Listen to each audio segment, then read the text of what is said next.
o NEST começou no início do ano com o propósito de discutir questões relacionadas ao ócio, trabalho e vida. Sempre a gente combina um texto, a gente estuda esse texto durante o mês e depois a gente discute esse texto. Então, nesse ano a gente já discutiu alguns textos, um deles foi do Richard Sennett, do livro, né? Foram 2 textos do livro A Corrosão do Caráter. A gente discutiu desse livrinho aqui. Discutimos, né, do Gestão como Doença Social, do Galejac, e que foi o último do ócio criativo relacionado ao teletrabalho. E hoje nós preparamos para discussão o capítulo Trabalho do livro do Harari, que é 21 lições para o século XXI, mesmo autor de Sapiens e do Homo Deus. Então, eu vou falar rapidinho. O projeto Café com RH, já colocando aí 2 minutinhos para mim, Carol. Tem como propósito a promoção da qualidade de vida dentro e fora do trabalho em Macaé. Ele está em vigor desde 2012 e desde lá para cá a gente tem várias ações, né? Nesse ano a gente transformou tudo para o mundo virtual. E falando desse ano em específico, a gente está com a agenda, né? Normalmente nas segundas-feiras a gente tem o SOS Educação Financeira, na terça Yoga Meditação, na quarta o SOS Legislação Trabalhista com o André, que está aqui presente também. Na quinta a gente estava aprendendo com o Covid-19, a gente só diminuiu a frequência, né, dessas atividades. E tem o EDR Coffee, que é prática de conversação em inglês, que está aberto ao público nas quartas-feiras, onde a gente sempre fala das temáticas do próprio Café com RH, coisas relacionadas à qualidade de vida dentro e fora do trabalho, competências do mercado de trabalho, tudo relacionado a RH, né, e tal. Fazemos pesquisas, temos vários livros publicados, como, né, falei no início, estamos, né, lançando na Semana Acadêmica esse, fruto dessa parceria, que é o volume 2 de uma coletânea de livros. O volume 1 foi lançado em 2018. E em 2015 a gente foi contemplado com o edital Proeste 2014 do MEC, e aí a gente foi contemplado em 2014. Deu origem a um recurso, e onde a gente publicou 3 livros também, que são esses 3. Qualidade de vida no trabalho, estudos e metodologias brasileiras, que está sendo super mega vendido. O azulzinho, práticas e pesquisas em saúde e qualidade de vida no trabalho em Macaé, Rio das Ostras, e justiça e gestão na área de petróleo e gás. O livro em questão, 21 lições para o século XXI, quero fazer aqui a propaganda dele mais uma vez, excepcional. E a gente está estudando o capítulo que fala o seguinte: quando nós crescermos, talvez não haja emprego para nós. É uma realidade que, na verdade, já está disseminada, infelizmente, no mundo. E o que eu acho muito interessante é que o autor, o Yuval Harari, ele vai colocar não uma questão apocalíptica. Isso eu acho muito bacana o que a Janaína colocou aí. O mundo está acabando, não tem mais emprego, então não há mais condição para a gente se reinventar, então as máquinas vão tomar conta de tudo, é o fim da humanidade. Não, peraí, não é bem assim. É muito melhor que a gente tenha um olhar de humildade e perplexidade, porque sim, nós não sabemos para onde o mundo vai, isso é um fato. Mas o motivo da gente estar reunido aqui é justamente para isso. Nós somos humildes o suficiente para sabermos que não sabemos para onde esse mundo vai, mas nós estamos aqui discutindo, refletindo, trazendo ideias alternativas e críticas para a gente tentar entender um pouquinho deste mundo. Então o autor já coloca isso que eu acho assim fundamental no livro e aqui para o que o NEST sempre procura fazer. Ele coloca que o mundo, lá no século XVIII, XIX, ele veio com algumas alternativas, enfim, não vou estar discorrendo fundamentalmente sobre elas, sobre fascismo, nazismo e o liberalismo. A gente sabe que nazismo e fascismo, gente, graças a Deus foi derrotado na Segunda Guerra Mundial, ainda que alguns ainda queiram ressuscitar, mas são ordens políticas que não fazem mais sentido no mundo civilizado. E aí, quando a gente pensa que o liberalismo vai ser, sim, aquela ordem vigente, que, por fim, o capitalismo venceu o socialismo, venceu tudo, e nós temos uma ordem econômica e política para lidarmos. Aí o que é que vem? As crises. E a crise de 2008, ela vai causar um profundo impacto em todo o mundo. Então, tudo aquilo que a gente vê, como, por exemplo, a eleição do Trump, o Brexit, é justamente porque as pessoas elas já não têm mais aqueles empregos ou aquela realidade, aquela qualidade de vida que elas tinham antes, né, pós Segunda Guerra Mundial. E, claro, isso para as pessoas é motivo de profunda insatisfação. Então, o autor ele pincela isso muito bem para que a gente entenda o seguinte: nós vivemos em uma nova onda de tecnologia, de inteligência artificial, e que os modelos econômicos e políticos eles já não são aderentes a essa nova ordem tecnológica e econômica. Esse é o problema que a gente vive. Porém, mais problemático ainda do que isso é que 3 minutos é muita pressão. Eu estou tentando ser breve. Porém, ele coloca o seguinte, que a gente sai daquele modelo em que havia uma exploração do trabalhador para um modelo que é o que nos assusta muito, que é o da irrelevância. Ou seja, se agora existem máquinas que podem fazer praticamente tudo, onde é que eu, trabalhadora, vou me inserir? Eu não vou mais nem ser explorada, na verdade, como aconteceu lá atrás. Eu vou ser irrelevante, porque uma máquina pode fazer isso por mim. Só que, mais uma vez, sem uma mensagem apocalíptica, a gente tem um olhar perplexo em que ele vai colocar uma luz, que é o seguinte: olha, você, trabalhador, precisa desenvolver suas habilidades, uma renovação de tempo cada vez maior. Eu, por exemplo, sou administradora de empresas, mas muito provavelmente eu terei que reinventar outras habilidades e talvez, quiçá, até outras profissões para que ao longo da minha vida, que tem uma tendência a ser maior, eu possa estar de modo atrativo para o mercado de trabalho. Se isso não acontecer, se minha jornada não for de uma aprendizagem contínua, eu vou estar em grandes apuros. E aí é onde entra um outro tema que eu já quero pincelar aqui também, que nem todos os trabalhadores têm essa condição de ter um treinamento de novas habilidades, porque isso custa tempo e dinheiro. E aí pode e deve entrar o Estado com a famosa renda universal, que é um ponto super polêmico, que eu acho que em algum momento aqui a gente deve estar discutindo. Mas a mensagem final que eu quero deixar é de perplexidade, de que nós precisamos desenvolver lifelong learning, aprender durante toda a vida, porque senão, é verdade, nós vamos nos tornar irrelevantes. Tem um minutinho ainda, mas... Nossa! Ok, então nesse 1 minuto aqui, eu quero deixar o seguinte, quais seriam as atividades em que a gente possa pensar que máquinas não substituirão o homem? Porque o autor coloca que, fatalmente, em algum momento, cada uma das nossas atividades serão substituídas por máquinas. Porém, ele dá um relance, uma luz, para que a gente pense que aquelas atividades que exigem criatividade, subjetividade, elas não serão tão facilmente assim substituídas por robôs. Então, você não ter um olhar de aversão à tecnologia, mas você pensar onde você pode se encaixar naquela brecha, naquela possibilidade em que seu trabalho será relevante. Porque se seu trabalho é só preencher um checklist, lamento. De alguma forma, em algum momento, você já será substituído. Ok. Ó, juntinho com o negócio que eu tô usando da Carol. Boa noite, eu sou Vera, obrigada pela recepção, Isa. Eu sou psicóloga, estudo saúde mental e trabalho já tem alguns anos que eu tô nesse percurso. E é um prazer compartilhar desse espaço com vocês, gente. Obrigada. Compreendo que isso é fundamental para a nossa saúde mental. Então, eu quero trazer algumas inquietações.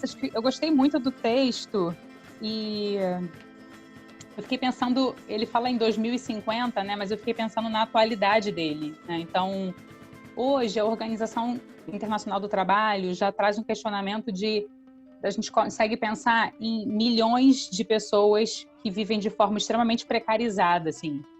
A gente consegue pensar num desemprego estrutural. Ou seja, o trabalho, ele é a única forma de sobrevivência. Ou o sujeito trabalha, ou ele está destinado ao lixo social, né? Hoje é isso que a gente vive. E com a pandemia, isso ficou muito acirrado, né? Então, antes da pandemia, um trabalhador da Rappi, por exemplo, né, e dessa entrega de comida, ele trabalhava aproximadamente 12 horas por dia para ganhar R$ 936 por mês. Com a pandemia, isso ficou muito mais acirrado, porque a precarização do trabalho aumentou muito, né? Então, o autor me traz essa inquietação, assim, de 2050, e eu li o texto pensando na atualidade, assim, né? Em 2020, de como a gente está vivendo isso hoje. Então, a gente já vive desemprego estrutural, e isso me questiona, assim, de como o aumento da tecnologia, ela, em certa medida, ela aponta para um desemprego em massa ainda maior, né, assim. E o Dejour faz um questionamento quanto a isso que eu acho fundamental, que ele diz assim, se essa maquinaria continua funcionando, por que ela funciona? Porque, eu não sei, mas eu fico inquietante com isso, que a tecnologia ela não aponta, em certa medida, para um aumento de empregos. Então, se a gente pensar no século XIX, a gente pensava, vamos desenvolver as máquinas e vamos trabalhar menos. Não, foi o contrário. Nós desenvolvemos mais tecnologia, passamos a trabalhar mais. Então, hoje, o que a gente tem... Ano passado, gente, o Anuário de Segurança Pública trouxe que os policiais brasileiros, o número de suicídio entre policiais foi maior do que o número de policiais que morreram em confronto no trabalho. Então, acho que a gente precisa... É uma discussão muito profunda, né? Porque o trabalho humano, ele possui dimensões que a máquina não possui. O que nos constitui humanos é a linguagem, é a narrativa. É isso que faz da gente um ser humano. E a máquina não tem isso. O Walter Benjamin vai falar sobre empobrecimento da experiência e ele faz uma relação com o trabalho, né? Porque ele diz que estamos perdendo a capacidade de ouvir e de falar, de narrar, né? E isso se dá, inclusive, por conta do trabalho assalariado. Porque antes a gente conseguia conversar enquanto a gente trabalhava, né? E com o avanço da tecnologia, quem conversa? Quem narra? Quem conta histórias? E é isso que nos funda enquanto humanos. No finalzinho do texto, o autor faz uma inquietação sobre a perda de controle das nossas vidas. E acho que isso é algo, assim, muito, para mim, muito surreal. Porque o Marx vai falar da alienação, né, e de como isso que é externo ganha vida e controla a gente, né? Então, é isso que eu fico pensando um pouco, assim, de como a tecnologia ela vai ganhando uma dimensão tão grande e que a gente perde o controle das nossas vidas, né? A gente perde, e a tecnologia ela é muito, muito maior. Eu lembro de um trabalhador que se acidentou, perdeu os dedos, e a questão era, ele vai pagar por isso, né? E a máquina que ele quebrou era R$40 mil, e a tecnologia hoje ela já tem um traço de superioridade da ordem humana, né? Então, é como se a tecnologia estivesse acima. Gente, eu já falei muito, eu acho, né? Eu não sei como é que tá o tempo. E eu falo, hein, gente? Como é que tá o tempo? 2 minutos? Oba! Então, vou dar um exemplo do que eu tô querendo dizer quando eu falo da dimensão subjetiva, né, e da narrativa. Uma aluna chegou em sala de aula com uma afilhada dela, que tinha 2 aninhos, e falou assim, professora, ela vai assistir aula com a gente hoje. Eu falei, tudo bem, pode assistir. E ela pegou um telefone e botou na frente da menina. Eu falei, olha só, ela vai assistir aula aqui com a gente hoje, mas sem telefone. Aí minha aluna, não, sem telefone ela não fica quieta, sem telefone ela não para o segundo. Eu falei, vamos fazer essa experiência, me dá tudo que vocês têm. Entrei na sala, catei tudo que as pessoas tinham, biscoito de maisena, garrafinha de água, canetinha grossa, canetinha pequena, e deixei a menininha com todo esse material. No final da aula, ela estava toda rabiscada. Imagina a cosquinha que faz na pele uma canetinha de ponta grossa. Depois uma canetinha de ponta fina. Depois fazer massinha com baba, com água e com biscoito de maisena e fazer bolinhas com isso. Isso é de uma dimensão que o telefone não oferece, né? Ficar ali na frente subindo e descendo, o telefone não oferece. Então, a gente precisa pensar quem controla quem em certa medida, né? Porque se hoje a tecnologia ela já é responsável para o Brasil, inclusive, ocupar um ranking da ONU que diz que o Brasil está dentro de um dos piores países para se trabalhar. É um ranking da ONU. Como é que vai ser isso em 2050, né? Qual é o nosso papel nisso, né? Não sei, será que... Alguém teve uma fala dessa... Quem vai consumir isso, né? Se hoje, gente, tem um autor que discute sobre essa questão do lixo social, estou tentando olhar o livro que não estou achando. Acabou! Oi, gente, boa noite de novo. Nem vou falar do cronômetro, não, que eu propus. Eu já tive outros debates se tinha cronômetro ou não, que de fato limita e inibe, mas assim, o que eu vejo assim, é a coletividade, assim, é garantir que todo mundo fale, que dê tempo de todo mundo falar e que a gente garanta voz a todos. Então foi essa a intenção, né? Não quis limitar ninguém. Foi ótimo, Carol. Eu acho que a gente é que é outra vibe. Não, tá me ajudando aqui, eu não tô deixando de usar, eu tô olhando aqui, uai. Tô olhando bonitinho. A gente fala muito, Carol, a gente precisa de alguém para limitar mesmo. E eu tô igual o Taylor, né? Tempos e movimentos. E aí a gente tá falando de tecnologia, mas tô de olho aqui, ó. Você tá me ajudando. Eu coloquei, tô de olho aqui para não perder o tempo. Vamos lá. Certo, vamos lá. Então, eu já, assim, lendo o texto, não consegui chegar até o final, mas li boa parte dele. E várias reflexões. Ainda bem que vocês são maravilhosos. Quem me antecedeu já levantou alguns, então assim já me deixa contemplada. E então eu vou levantar uma outra bola que eu li, que eu percebi no texto, que eu acho que tem um pouquinho do que vocês falaram também. E eu vou tentar traduzir isso na capacidade singular, humana que a gente tem e que eu não vejo de nenhuma forma a inteligência artificial conseguindo superar. Que isso é essa complexidade humana de criar um novo que todos nós temos, que é comum a todos, mas também singular a cada um de nós, né, de pensar com todas as nossas experiências, tudo que a gente já viveu, o que a gente acredita, os valores que a gente carrega, e aí essa projeção no futuro, eu acho que isso a máquina não consegue fazer e não vai conseguir. E eu acho que não vai conseguir, porque a máquina consegue reconhecer padrões. A máquina consegue reconhecer padrões. Eu assisti o Dilema Social também, e muito interessante, eles falam isso, ó, padrões. Eles reconhecem em você padrões e te colocam ali. E a sociedade faz isso de todas as maneiras, nos padroniza, nos limita, inibe, né? Coloca aquela carreira profissional como aquela dali é boa, que todo mundo tem que seguir, tem que fazer aquilo, todo mundo tem que agir de determinada forma, todo mundo tem que se vestir, todo mundo tem que ser, né? As redes sociais e os jovens estão sofrendo muito em relação a isso, o documentário também coloca essa padronização, e uma das saídas que os próprios, né, que entrevistados colocam é quebrar o padrão. Assim, por exemplo, no Twitter ou no Instagram, começa a seguir aquela pessoa que você não seguiria. Porque aí o sistema fala, opa, que é esse movimento estranho?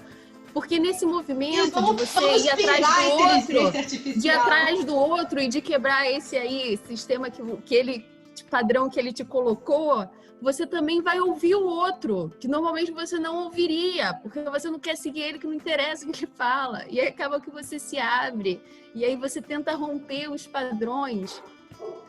Então, eu acho que é isso. Ele também fala, e assim, eu tenho uma certa... Eu adorei o texto, mas eu tenho uma discordância, porque eu acho ele muito determinista, no sentido de que em algum momento parece que a inteligência artificial ela vai se equiparar a nós. Eu acho que assim, a tecnologia ela é um braço da gente, ela alonga o nosso braço, né? A gente não pode deixar ela sozinha, achar que ela sozinha vai resolver. Não, é a gente que tem que dar a ordem para ela. Então, são os humanos sempre por trás das máquinas, por trás de qualquer inteligência artificial criada. Foram humanos que colocaram os primeiros comandos ali, e vai continuar sendo assim, por mais que esteja chegando a níveis assim surpreendentes. E aí eu queria trazer 2 minutos, certo? Então eu vou encerrar, porque o texto também coloca a questão dos neurônios, a partir dos nossa movimentação, a inteligência artificial pode hackear nossos sentimentos e nos mandar sugestões e querer ver tal pessoa e tal. E aí, de fato, isso acontece, esse movimento acontece no nosso corpo. Mas aí eu vou trazer, e aí encerrando, eu vou trazer algo que eu escutei em sala de aula, na sala de aula de Química, quando eu fui estudante lá do IFE, o Guilherme talvez tenha estudado com a professora também, Margarida, e a gente já fez essa discussão, a discussão que o livro traz. Olha, será que nós somos máquinas bioquímicas? Porque quando a gente tem fome, é isso, eu não lembro agora o nome dos componentes químicos do corpo, gente, desculpa, essa parte eu me esqueci, mas a lição eu não me esqueci. Então, a gente sente fome, libera isso, a gente quer dormir, libera aquilo, a gente está cansado, é isso daí, Nós somos uma máquina, a gente tem tudo isso daí funcionando perfeitamente, sabe muito bem a hora de entrar em ação. Mas ela falou que a única vez em que todos esses hormônios aparecem e se misturam é quando a gente vê a pessoa amada. Então, eu acho que isso ensina bastante sobre humanidade. E é isso. Ai, fechou lindo falando do amor, que fecha tudo e que a inteligência artificial nunca vai saber amar igual o ser humano sabe. Esse é o nosso diferencial. Mas muito boas falas, né? As discussões estão bem aquecidas, isso é bem gostoso. Especialmente porque é um capítulo, né? Especialmente o capítulo 2, ele dá essas cutucadas mesmo, né? Ele traz essas discussões e deixa a gente numa zona um pouquinho desconfortável, né? A gente se questiona, né? Será que a gente vai sobreviver diante dessas mudanças tecnológicas? Será que os nossos filhos vão sobreviver, né? Como será a minha vida enquanto avós? Como será a realidade dos meus netos, né? Então a gente viaja lá na frente em 2050 ou depois, né? E a gente tenta voltar à nossa realidade atual. Bom, é interessante que a intuição humana, é claro que a memória, ela sempre foi uma área de interesse, né? Porque desvendar a memória humana, né? Sempre chamou muita atenção da ciência, né? E é claro que essa ideia dos padrões, essa ideia das heurísticas, né? Elas também nunca estiveram tão presentes, né, em nossas vidas quanto agora. Não é difícil você começar a digitar um e-mail e a frase sai ali completa, né? Tu coloca as primeiras frases e ela te oferece a opção de completar para você automaticamente, né? Ou seja, isso é um exemplo muito simples, né? Além dos exemplos das redes sociais, né? De que esses padrões, né, esses padrões de comportamento, esses padrões de raciocínio, eles estão bastante presentes. E tudo isso é inteligência artificial. Nós estamos apenas em 2020, né? Ou seja, a gente ainda tem alguns anos para chegar em 2050. Então, é claro que isso mostra também o quanto a mente humana tem potencial, né? O quanto nós, enquanto indivíduos, tem potencial. A gente tem tanto potencial que a tecnologia quer nos imitar, né? Então a gente não precisa ter todo esse medo, porque assim, nós somos o principal modelo, não é verdade? Então é nós que a tecnologia tenta modelar. Ou seja, a gente tem é como se nós tivéssemos uma preciosidade, né? Cada um veio para essa vida com uma preciosidade tão preciosa, né? Tão importante, tão especial, que a tecnologia está trabalhando pesado para nos imitar. E ela vai trabalhar muito, eu acredito, a vida toda para nos imitar, né? Porque a nossa mente, somos seres humanos brilhantes, a nossa mente é brilhante, né? E que interessante, né? As pessoas que decidirem construir modelos a partir do nosso modelo humano, né? Bom, na verdade, sim, a inteligência artificial, ela não só tenta nos hackear, né? Como o próprio autor disse, mas ela tenta, sim, nos superar. E ele até dizia que é muito provável que em 2050 exista alguns dispositivos que substitua ou que coloquem em extinção, inclusive, os psiquiatras, né? O papel dos psiquiatras aí no mercado de trabalho.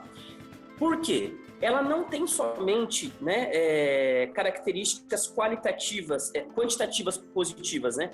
Ela também tem características qualitativas e isso pesa muito nas tomadas de decisão, ou seja, a inteligência artificial ela é muito mais avançada, né, do que a gente espera. E ela tem uma coisa que a gente tem praticado no dia a dia, que o autor falou de duas características. Uma é a capacidade de atualização e a outra é a capacidade de conectividade, de redes, né?